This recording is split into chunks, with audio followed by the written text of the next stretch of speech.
خود پہ یقین ہونا چاہیے، سہارے ہی تو بے سہارا کرتے ہیں۔ کبھی ماں باپ یاد آئے تو بہن بھائی مل کر بیٹھا کرو، کسی کے چہرے پر ماں مسکراتی نظر آئے گی اور کسی کے لہجے پر باپ۔ نرم لہجے سے ہمیشہ مضبوط اور دیر پا رشتے تخلیق پاتے ہیں، جبکہ مسکراہٹ دور کی شکست اور چہرے کی رونق ہے۔ خوش رہے، خوشیاں بانٹتے رہے۔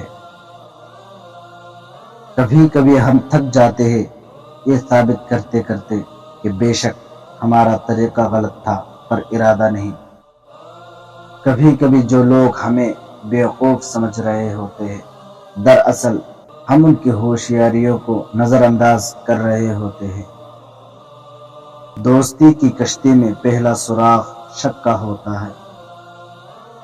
ایک بابا جی کہنے لگے، محبوب کو دیکھنا محبت کی شرط نہیں ہوتی، کوئی بنا دیکھے ویس کرنی بن جاتا ہے اور کوئی پاس رہ کر ابو جہل رہتا ہے۔ رشتوں کی رسی کمزور تب ہوتی ہے جب انسان غلط فہمی میں پیدا ہونے والے سوالوں کا جواب بھی خود ہی بنا لیتا ہے۔ رشتے کم بنائیے لیکن انہیں دل سے نبھائیے۔ اکثر لوگ بہتر کی تلاش میں بہترین کھو دیتے ہیں۔ میرے پیارے دوست، ویڈیو اچھی لگی تو چینل ضرور سبسکرائب کرنا۔